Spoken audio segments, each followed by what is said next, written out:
Hello friends, we are the students of MCOP Negri Pune from FY BPharm Division B Academic Year 2025-26.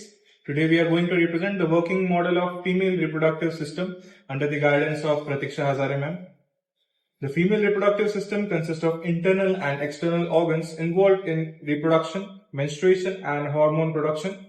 The organs of female reproductive system are as follows: ovaries, fallopian tube, uterus, cervix, vagina. The functions of female reproductive systems are production of eggs, that's also known as ova, secretion of female hormones, menstrual regulation, fertilization and pregnancy support, childbirth.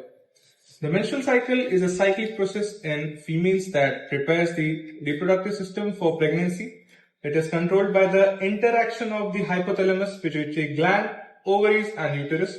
The average duration of is 28 days, although it may vary from person to person. Starting with the first phase, that's also known as the menstrual phase. It starts from the day 1 to day 15. This phase begins with the first day of menstrual bleeding. If fertilization has not occurred in the previous cycle, the corpus luteum degenerates, causing a fall in estrogen and progesterone levels.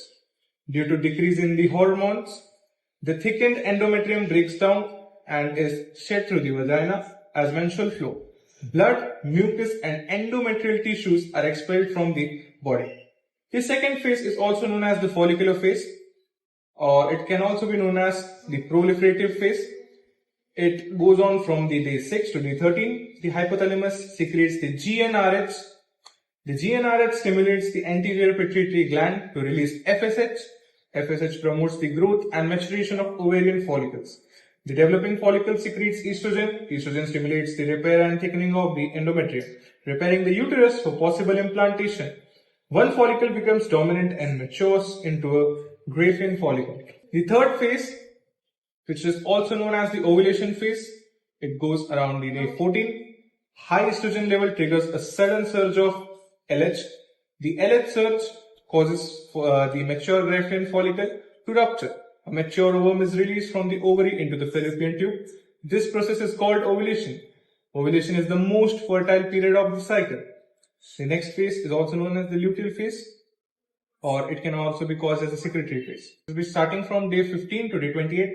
After ovulation, the ruptured follicle transforms into the corpus luteum. The corpus luteum secretes large amount of progesterone and small amount of estrogen. Progesterone makes the endometrium thick, vascular and glandular, creating a suitable environment for implantation of fertilized eggs. The uterus is now ready for support and pregnancy. If fertilization occurs, the fertilized egg implants in the endometrium. The developing embryo produces HCG, that's also known as the human chorionic gonadotrophin hormone. HCG maintains the corpus luteum. Progesterone production continues and menstrual action does not occur. If fertilization does not occur, the corpus luteum degenerates into the corpus albicans and progesterones. Estrogen level fall, therefore the endometrium breaks down and is shed as menstrual blood. And now new menstrual cycle begins. We'll be heading to the conclusion. In conclusion, the menstrual cycle is a complex and well-coordinated biological process that plays a vital role in the female reproduction. It involves the synchronized action of hormones, ovaries and the uterus to prepare the body for a possible pregnancy each month.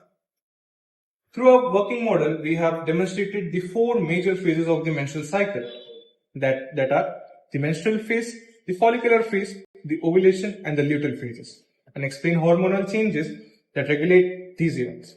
Understanding the menstrual cycle is not important not only for the reproductive health but also for the creating awareness about the women's health and safety and well-being. We hope that this model has helped everyone to gain a clear and understanding of the structure and functioning of the female reproductive system.